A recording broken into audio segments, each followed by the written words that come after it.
Good morning, everybody. It's your host, Jason Butt with UGA bringing you another edition of the Daily Recap. Georgia, 48, South Carolina, 7. There was no doubt about this one. From the onset, Georgia just really got after it and did everything, anything, whatever it wanted. Just really stuck it to South Carolina. South Carolina wanted to open up, with the ball. 3 and out. Next thing you know, Georgia's going down the field. Next thing you know, it's 14-0. Georgia gets a big stop. And then from there, it was a fourth down stop, and it came after a fake punt. Now, I want to start with what happened here. As you saw the title of this video of today's episode of the Daily Recap, why didn't Kirby Smart call off the Dogs? I know that probably caught your attention a little bit. And to a degree in the fourth quarter, obviously Georgia only scored 3 points. They wanted to maintain the shutout. Kirby was coaching them up, those young guys, to prevent the shutout. To keep the shutout. Obviously, South Carolina wanted to prevent it, and ultimately they were able to get a touchdown on the board. Funny story. I have a friend who won't shut up about the fact that Georgia gave up a touchdown and it has hurt him. And I'm just thinking, okay, well, that's the expectations of the Georgia football program. People are upset of garbage time touchdowns. Okay, back to the play. Keely Ringo. We'll start with it. Fourth down. South Carolina had already converted a fake punt. They decided to go for it on fourth down. Really key sequence here. Georgia's up 14-0. South Carolina's driving a little bit. As I mentioned, they got the punt, fake punt conversion, and they are going into the second quarter. And I'm laughing because I can just think of how South Carolina, they had their in between quarter ceremony stuff on the field, and then the kids who were on the field wouldn't get off the field, and it allowed Georgia a little extra time to see the formation that South Carolina was showing. Shane Beamer's over there going, "Are you kidding me? Get off the field," yelling at everybody. And I can only imagine what the conversations were like with the certain athletic administration officials, whether Sunday or today for that matter. Anyway, fourth down, a rush. Malachi Starks got in there. So I think if Spencer Rattler had a little bit more time, this could have been a first down. I don't remember seeing the play, but I remember, or at least seeing it from an aerial view, but I remember one of the announcers in the game pointing out there was somebody that might have been breaking free. Malachi Starks comes on a blitz. He gets right up near Spencer Rattler, forces Rattler to make a quick throw. He checks it down. Keely Ringo runs down the play. They make the tackle, gets out of bounds. Huge play because that just stalled any momentum South Carolina was hoping to get. Georgia gets the ball near midfield, so that's a great. Kirby Smart on the sideline. He's motioning first down. He's looking straight across the way to the opposing sideline. He drops the long word that starts with an M and has an F in the middle. It's one of my favorite words, honestly. I'm not going to repeat it here in case kids are watching. Not going to do it. We're a family-friendly show here at the Daily Recap, but it's interesting. Why would he do that to a former assistant of his? Why would he clearly look across the way pointedly and say such a thing and just be that animated about getting the ball and going first down? Right, one, Kirby Smart's a competitor. It doesn't matter who it is. It could be his buddies. It could be Dan Lanning, a good friend of his. It could be Sam Pittman, a guy he truly respects, likes, and admired, during his time. Now, he's played both of those guys at this point. Sam Pittman last year with Arkansas, and obviously Dan Lanning week 1 against Oregon, and beat the crap out of both those guys. But a lot of respect, and at a certain point, and really the best example is week 2 against Samford. He let Chris Hatcher do the 12-minute clock. They took 3 minutes off to start the fourth quarter. Even though granted, Georgia in the second half of that game offensively just really wasn't connecting. It seemed a little lethargic, having the hangover from the Oregon game. So keep that in mind too. But you really didn't get the sense that he was feeling like they needed to continue to be aggressive, make statements, or anything like that for against Samford, his old boss, Chris Hatcher, a guy he really does get along with and respect wholeheartedly. Shane Beamer, on the other hand, he's yelling MF across the way. It gets 24-0 at halftime. They get up 31-0 pretty quickly in the second half. Brock Bowers has a day. We'll get into that in a little bit as well. But let's get into it. And here's the thing: Stetson Bennett comes out of the game late in the third quarter, so you can't say it's not like he's going to put his players at risk here. Carson Beck comes in the game. What do they keep doing? They stay aggressive. They could have started handing the ball at this point. They get into the fourth quarter. Carson Beck drives down and they score immediately. They only get a field goal in the fourth quarter, but they definitely were trying to, with the backups, they were remaining aggressive. So let's examine why this is the case. Kirby Smart obviously had Shane Beamer on his staff, from 2016 and then the 2017 national championship run. Then out of nowhere, Shane Beamer decides to take the Oklahoma job. Now, this was a bit of a surprise on some levels, at least from an outside perspective, because while he did, it seemed like it was a promotion, but for all intents and purposes, it wasn't. But now I will say this: I spoke to Shane Beamer around this time. I believe it was at Bruce Arians' charity golf event. We were just catching up. He'd already taken the Oklahoma job. The thing he said to me was he really wanted to go and learn under Lincoln Riley, which makes a whole lot of sense, obviously. Lincoln Riley's a wonderful offensive mind, obviously now at USC. They're already performing well at USC at this point. But still, you're at a program that just went to the national championship. Why in the world are you leaving for a non-offensive coordinator job? Well, maybe he and the boss don't like each other. Maybe it goes both ways. Maybe things have been said. Maybe they just they were never a fit. And it just so happens that Shane Beamer is now the head coach at South Carolina. Now, these are things, if you're a Dog Vent subscriber, I'm throwing this out there because I'm sure a lot of you who are watching this, follow UGAsports.com on YouTube, follow UGAsports.com on Facebook, and maybe don't subscribe. But these are the kind of nuggets, if you subscribe to the Dog Vent, you will get on a regular basis and the insight that you will get. Now, our subscribers are fully aware of the fact that, especially heading in, Roddy Nabolzi pointed out on the one of it, I think it was a 3-2-1 report. I'm getting a lot of stuff mixed up in my head at the moment, but he pointed out point blank what I just said. Loves Dan Lanning, loves Sam Pittman, does not like Shane Beamer. And this is the thing. Personally, I have no problem with Shane Beamer. He was actually great. He's great from a media perspective. He's a really, really nice guy. He's a great guy. In the coaching world, I might like somebody. I might like this person too. And then those people might not like each other. That's kind of that would be the situation at hand right here. So that's no matter what they say publicly, and I know that both coaches were effusive with their praise of one another. Let's just call it what it is, man. They're not that fond of each other, and I think what you saw on Saturday was a little bit of proof of that. And if South Carolina could have been a little more competitive, Shane Beamer would have loved that. But unfortunately, Georgia did its thing and just steamrolled them. And I think one thing that a lot of us can agree is that Beamer and the Gamecocks, they are recruiting a little better than I think a lot of people expected. So who knows? Maybe he can get some players. Maybe they can make that team a little more competitive. And maybe Georgia and South Carolina will play some competitive games, because this is great in my opinion.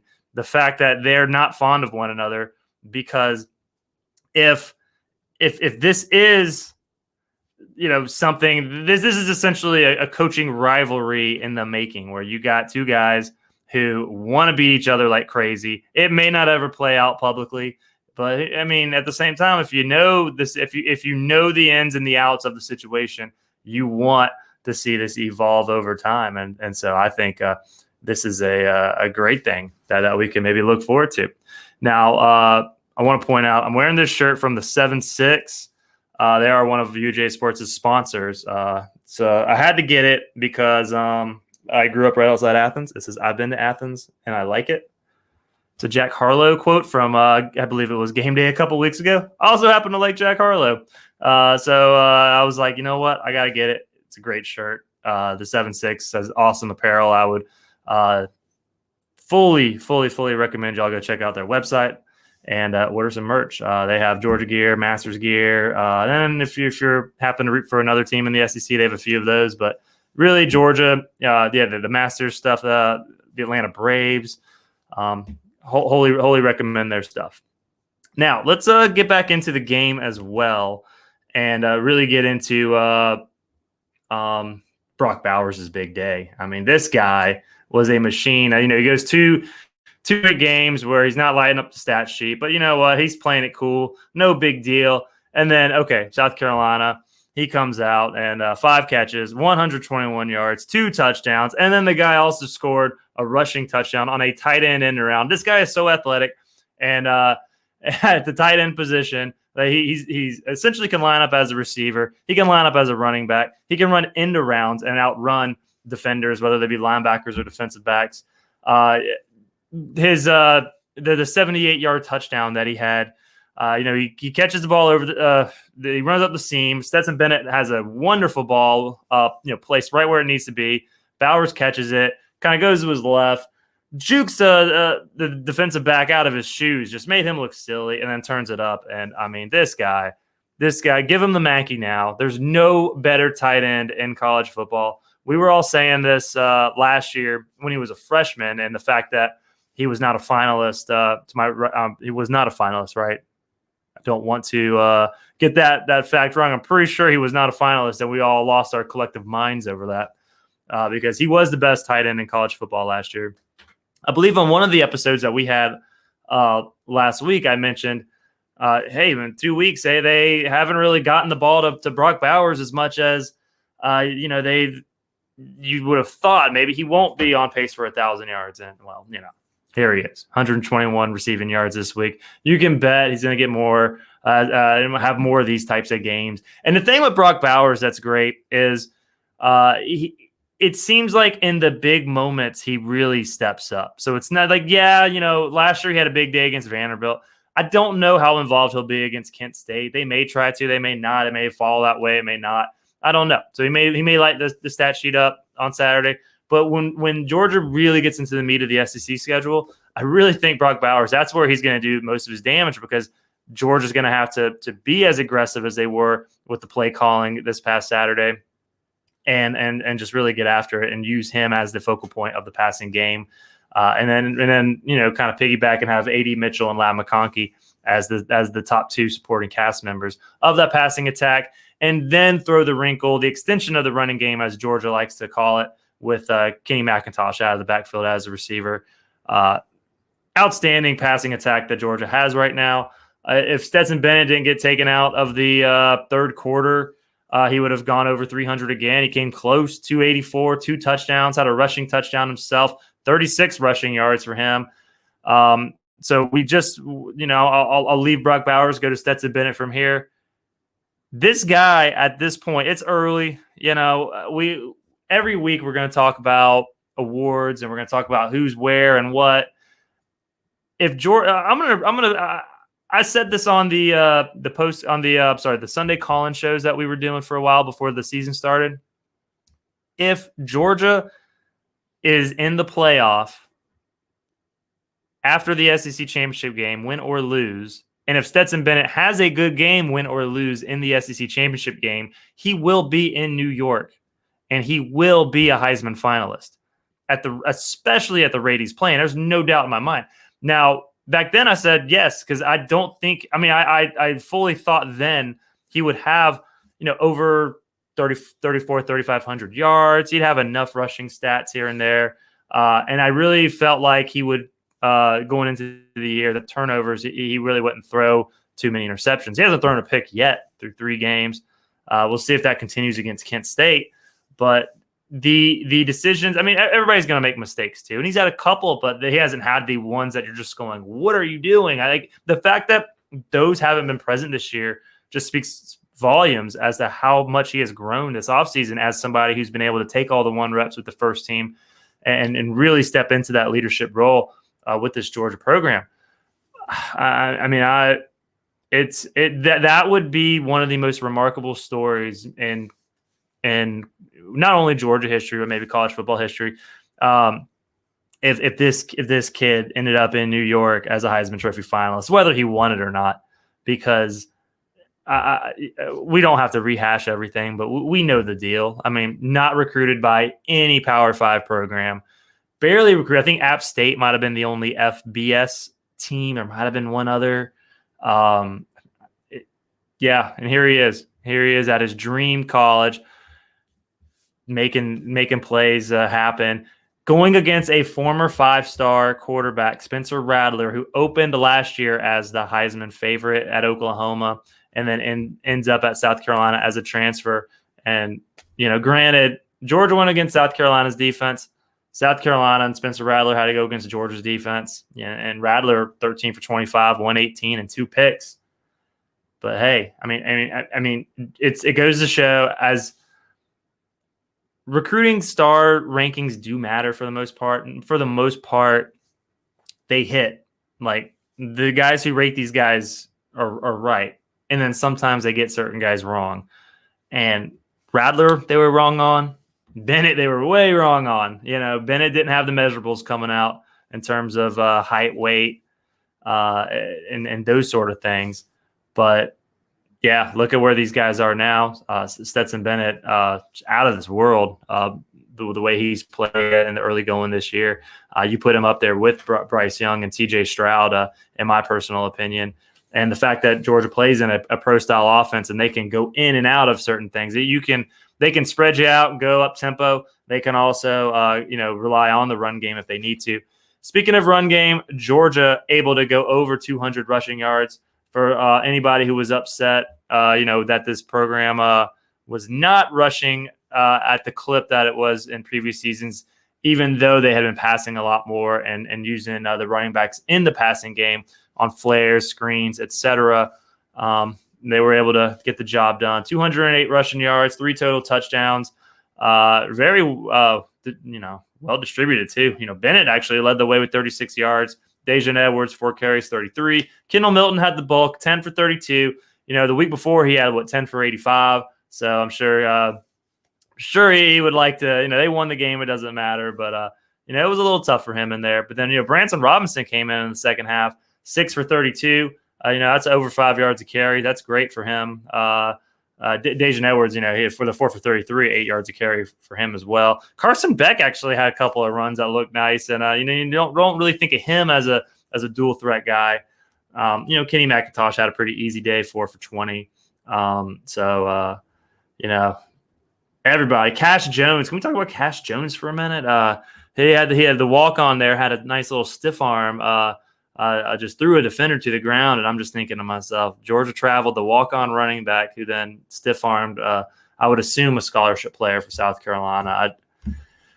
I really expected Georgia to be good again, but I'm actually kind of surprised that they look even better than last year. And I don't even know if Georgia's coaching staff would have thought that this could be the case so far. It's still early, so I want to temper the expectations, but 3 games, man, there's not a better team in college football than the Georgia Bulldogs. And, I think most people would agree with that. And so, with that in mind, let's wrap up the daily recap with all the Georgia, South Carolina shellacking, if you will, over the Gamecocks this past weekend. But we will be back tomorrow with another episode, recapping the news, offering some opinion on getting you ready to go for the rest of your day. And so with that in mind, y'all have a great one, and I'll see you tomorrow. Thank you.